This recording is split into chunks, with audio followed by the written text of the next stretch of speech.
Yo, this is it. I'm Mr. Faye, and you're listening to Attack of the Beats on IllMuzik.com. We got another 5 beats this week, and we're about to do it up. And actually, while I'm recording this, it's today's the day of the sign-ups of the Warzone beat battle. Tomorrow will be the actual battle. And it's going to be the last one of the year. Well, by the time you hear this show, it's already over, of course. And it should be good.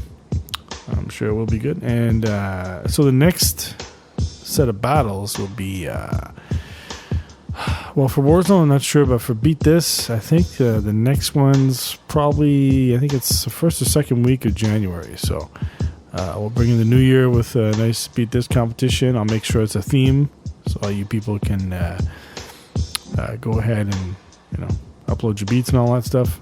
Because, I know the no theme is, for some people they prefer no theme because they can just produce whatever they want. But when you have a theme, of course, it makes it more exciting. But it's also more challenging. So, but anyway. All right, so we'll get right to it. First up, we've got D Froggy Frog with Kevin McCarthy. Let's check it out.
All right. Okay, so that was, who was that? It was D Froggy Frog with Kevin McCarthy.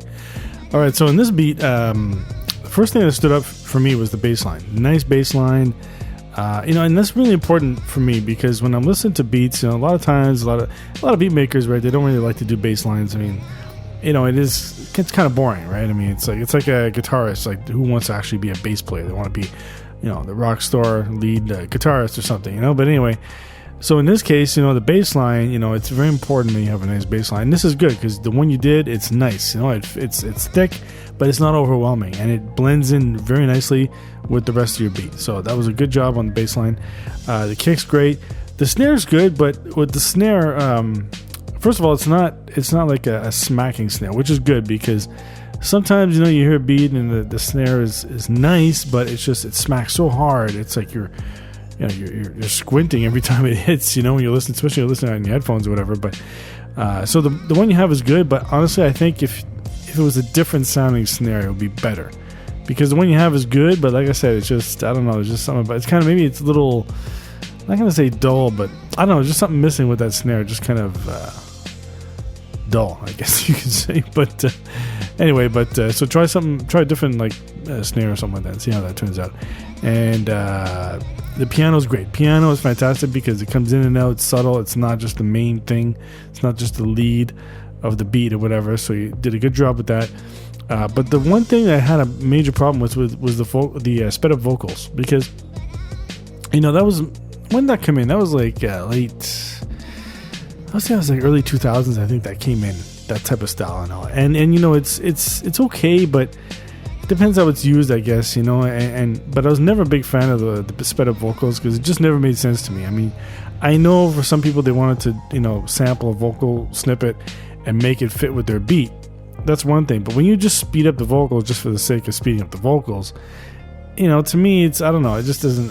I think it would just be better just to have the actual vocal sample, just play that, because there's so many things you could do. I mean, what you have is like it's sped up, so it's like if you just have it play normally, then of course it's going to be a nice smooth vocal sample that you could just do a whole bunch of shit with. So I don't know, but for me, I wouldn't do that, because I wouldn't keep the sped up sample, because it just, I don't know, it just doesn't sound good. So that was the major thing that turned me off. But the rest of the stuff I really like I said, just mainly the snare needs to be just altered a bit, but that's about it. So, but good job.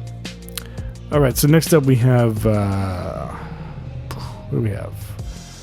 Oscar Stormborn with 100 Nights. Let's check it out.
All right. Okay, so that was Oscar Stormborn with 100 Nights. Now, I don't know what where you're going with this beat. I mean, first of all, I don't know if it's like it's not really hip hop. It's not hip hop. It's not a hip hop beat to me. So, because you just have the kick and just some like distorted guitar going all the way through.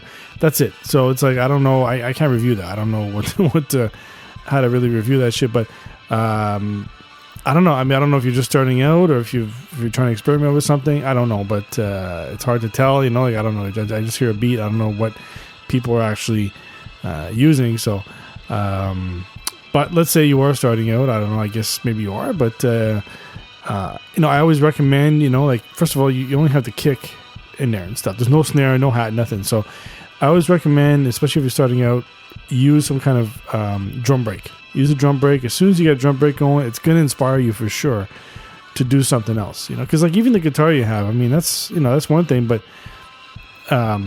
if you have a drum break, let's say whatever, a funky drummer or whatever the hell you have, and you put just that a distorted guitar you have over a funky drummer, right there, it's going to sound great. So I mean, so that's why. So start with something like that. Do that because what you have is just a kick. So. Get some kind of break beat, fast, slow, whatever, and then just build from there. And then, you could even just use that as like a template.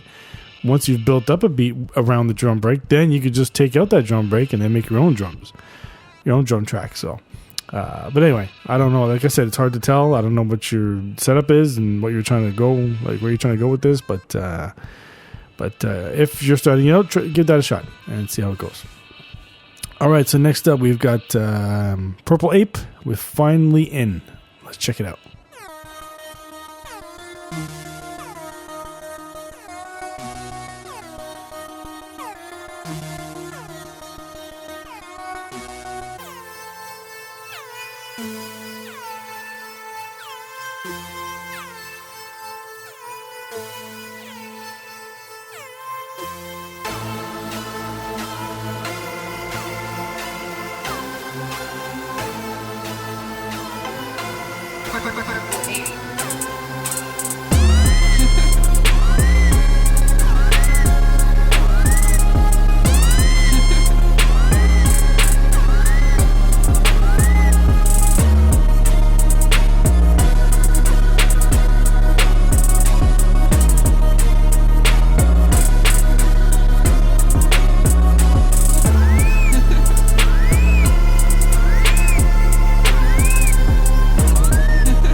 All right. Okay, so that was Purple Ape with Finally In. All right, so now there's always been a debate, with trap beats versus traditional hip hop beats, whatever. And I'm not saying I hate trap beats, not at all. I mean, there's some trap beats I've heard that are really, really good, and the problem I have with a lot of trap beats though is that there's just so much going on, and I guess that's the definition of a trap beat, really. But there's just so much happening, and same thing with your beat here.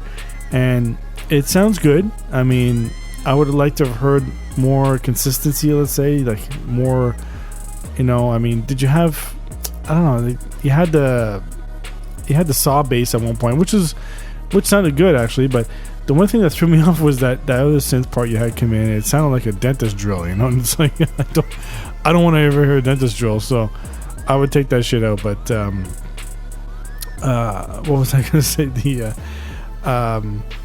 The beginning of your beat, I wasn't crazy about it, but then when you had that other synth hit come in, it sounded nice. Like that's when it sounded a hell of a lot better. So, but the thing is that I think it's like that article I wrote the other day about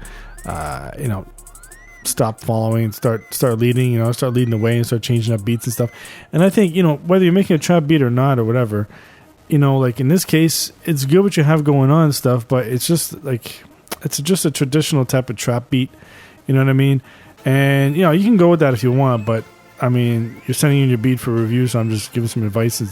Maybe try to bring in like some kind of synth pad or something and use that as your lead at one point. It doesn't have to be all the way through, but just at one point, just to see what happens, because, just to try something different, because, I don't know. I think that's what's missing with a lot of these types of trap beats, not all of them, but a lot of them, because, some of them, they're just kind of repetitive. They all sound the same, in some cases, So I think, if you try to add in like a pad and put that as your lead, it would just change the whole aspect of your beat and stuff. So, and take that dentist drill thing. I don't like that part at all, but I don't think anybody does. But yeah, I think that's the thing, because that's the biggest turnoff for me when I hear certain, not all trap beats, but certain trap beats where it's just there's so much of a build-up, like that's why a lot of times the trap beats, the levels are very hot, very, very much in the red and all that. So, but when you scale it back and you start mixing well and you start adding in different type of instruments, not just the same synths over and over, and you just have, because when you add all these synths, you have all these layers. It's just, you gotta think of it as layers, like if you're making a cake or something. I don't know. You just have like all these layers. Eventually it's just too much. It's just, so that's why I would try to take out certain parts, of your synth or whatever, not have too many synths, and add in something else. Have a pad or something. Because if you listen to like I have, I use Contact, Native Instruments Contact, And there's some great sounds in there. There's some really, really nice pads in there and whatever. So it's like a whole shitload of stuff you could experiment with. So I would say give that a try. But get rid of the dentist drill. That's the number one thing. All right, so next up we've got the Funky Rocker with On Noah's Island, aka Jungle Book. Let's check it out.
All right. Okay, so that was the Funky Rocket with On Noah's Island, aka Jungle Book. All right, so I like the chops. I like the sample chops, and actually, before I get to that, the drums. The drums are really nice. You did a great job with the drums, feeling that shit. But as far as the samples, they sound good. Nice chops. I think the problem though is that a lot of times, when you have a sample and you're chopping it up, it sounds good, but after a few bars, it starts to get repetitive, because at the beginning, I was waiting for, like, after the first 8 bars, or 4 or 8 bars, whatever, I was waiting for there to be some kind of change up because of that type of sample, because otherwise it's just repetitive, and you have the flute and all that stuff, and it just kind of gets, a little bit repetitive, whatever. So, you have that other part of the sample that you chopped up and everything, but again, it's just all chops, it's kind of like that, like DJ Premier style in a way where it's just, you're just banging on the chops on the pads, just hitting all those chops and everything, and that's okay for certain types of samples, but when you have certain samples, that you're just playing the chops over and over, it gets a little repetitive, a little annoying and stuff. So if you can find a way, I know it's hard sometimes with a sample, sometimes it's just a really small part, and to really extend it, you could do like a sample stretching or whatever. You can try to stretch it if you can. It probably will distort it or whatever, give you some artifacts, but try to do that. If not, there's always other ways, but I think what the main problem with a lot of times with sampling like this is that you get carried away. You're just hitting the sample over and over instead of leaving some room, so you don't have to keep hitting that pad all the way through the bar. You could just have it hit it once or twice at the beginning of the bar, and then let it delay out or something. So for example, like I use Machine, and in Machine there's a nice beat delay effect, and it's great, because you use that, and it just you can just flip a sample so many different ways then, and just really, it just really alters your beat and stuff. So if you try to put some kind of delay, that I think will make a big difference, but you got to leave some room, sometimes, maybe you can do it like on the hook, like what you're doing right now, do it like just for the hook, of your beat or whatever. But for the other part, leave it open, because don't forget, you got to think about an MC, right? I mean, if you're, making a beat like this, you want to sell it for a rapper or whatever, or you just want to work with some rapper and all that stuff, he or she is going to need some open space there. So you got to think about that too. So I think that's the main thing you just got to work on for the beat. But I do like the rest of it. Drum track's nice. Like I said, the sample's good. It just needs to be altered the way it's played out and stuff. So, all right. So next up we have Tyrese with Go Ahead Pimp. Let's check it out.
All right. Okay, so that was Tyrese, Go Ahead Pimp.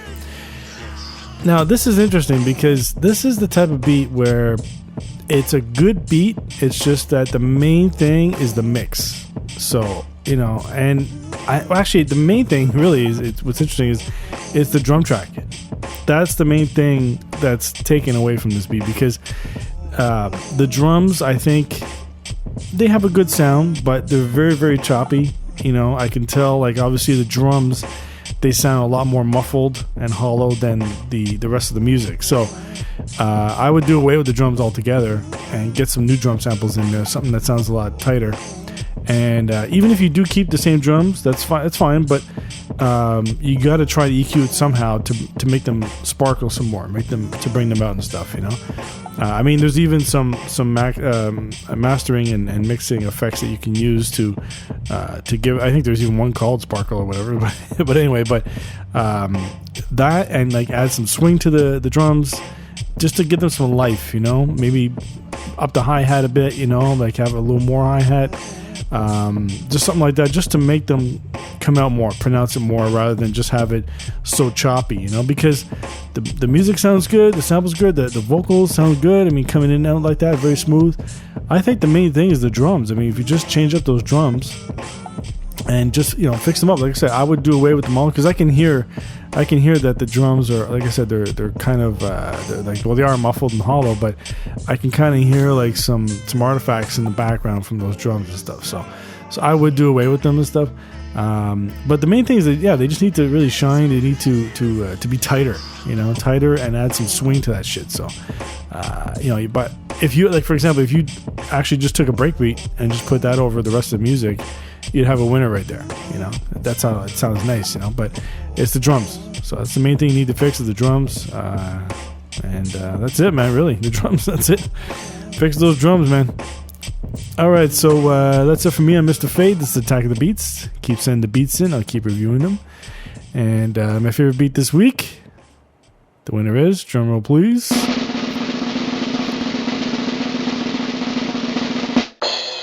D Froggy Frog with Kev McCarthy. Let's check it out.